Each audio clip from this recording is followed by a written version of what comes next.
Hello, welcome to business management, our subject that we've been doing so far.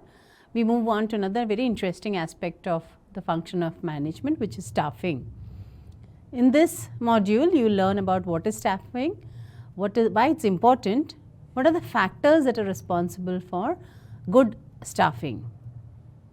Let's move on. Staffing is nothing but human resource management. When you talk about the word itself, staff itself says that it is about people. There are no two opinions that people alone determine the fate and future of any organization. If you've got good, determined, sincere staff who work for your organization will definitely do well. Hence, it is important that management should place a proper focus on the function of staffing. Now, staffing includes recruitment and selection of employees, placing the right person at the right job. Isn't it important to have the right person at the right job? So, staffing takes care of that. Performance appraisal of the employees. Definitely, when you work in an organization, you must be appraised. That means you must be evaluated from time to time about the performance that you are giving. Promotion and transfer of employees.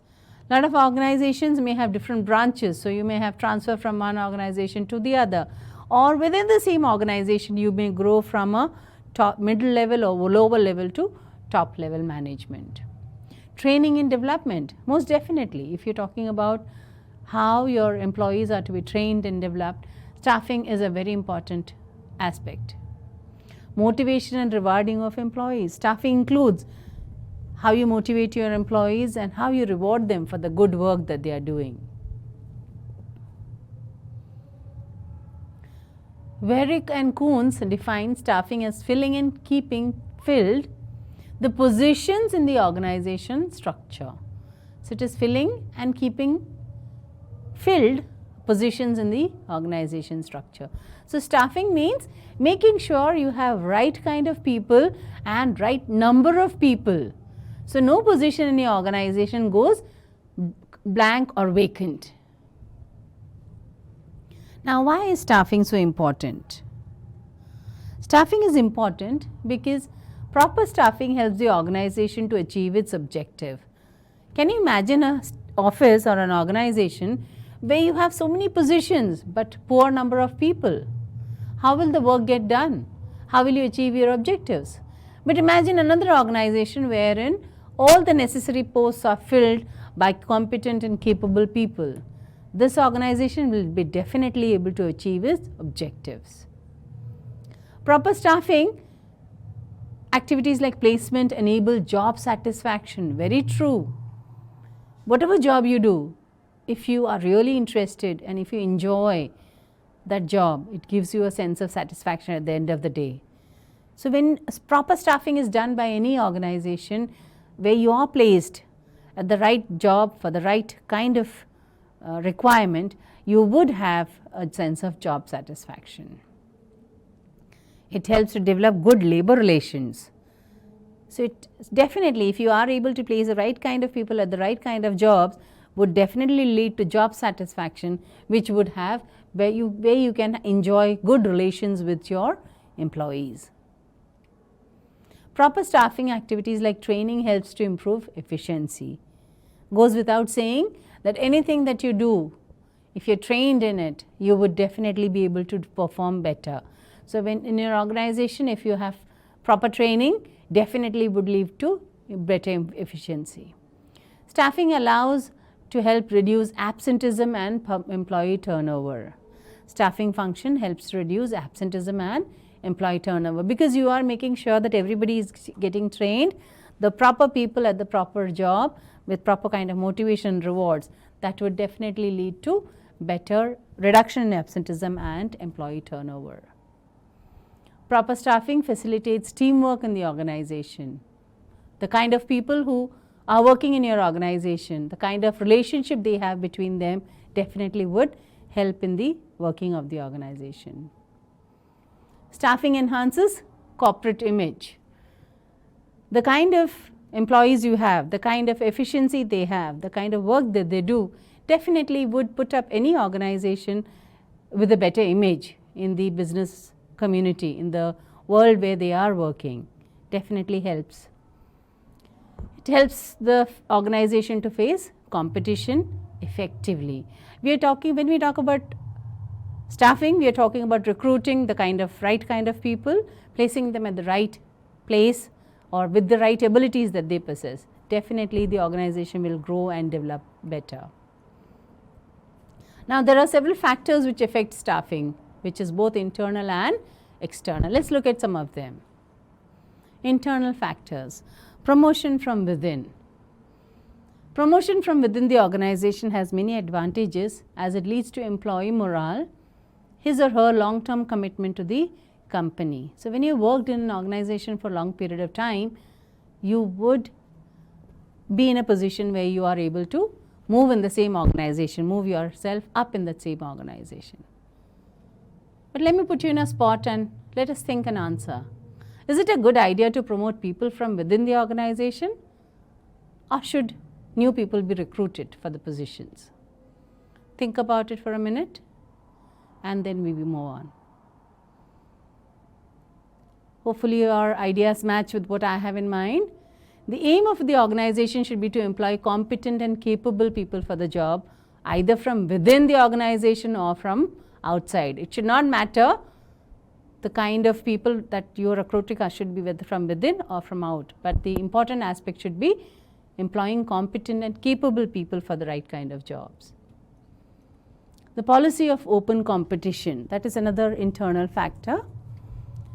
The management may adopt different open competition policy for top managerial positions. So, within the organization, you would consider filling the positions, looking at the competence and abilities of both the insiders as well as the outsiders, and the most suitable people get selected for the job. Third aspect is the involvement of the top management. Staffing is such a function which requires the help of the top management. It also requires their support. Suppose if I put you in a spot and I ask, what will happen if the top management does not involve itself and support the staffing process? What can go wrong? Think about it. If there is a positive involvement of the top management in the staffing function, the organization will have the right personnel at all levels. If the top management is not interested in the staffing, you will not have the right kind of people. Future growth plans. The organizations which have designed growth and expansion plans would like to have people who are competent, who can handle challenging tasks. So, definitely that is an internal factor. Such organizations would focus on the training and career development of their staff also. Let's look at some of the external factors. First one is competition. There is a high demand for competent and capable people. Organizations would ensure proper staffing facilities like training and development. Compensation, because like we spoke about employee labor turnover and absenteeism. If you have good and you need good and competent people, your organization must be able to provide you the right kind of compensation and the right kind of training and development that is required. Labor policies. Government policies must be followed by the organization, like we have reservations for the backward or the marginalized sections of the society. This becomes very important for any organization that they follow these policies, labor policies, especially put in place by our constitution and our government, that they work with these rules and regulations. Pressure from socio-political groups, very interesting aspect, wherein a lot of organizations and managements get a lot of pressure from political groups when staffing requirements are to be taken care of.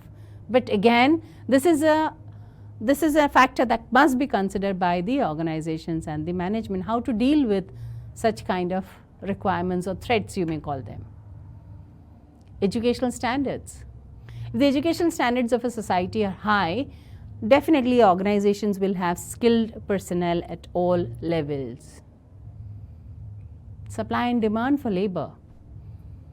Staffing function is influenced by supply and demand for labor. If the supply is restricted, organization must focus on training the employees that it has already within them. Make them more competent, make them more trained to do the kind of work that is required. There are some other external factors like the influence of trade union or the social attitude of people towards work, some of the other factors that can affect staffing. Let me put you again on a spot with the reflection spot. Is it better to be in the same job for many years and become an expert in that? Or do you think it's better to try a hand in many types of jobs and learn a little bit about everything? What's your response to this?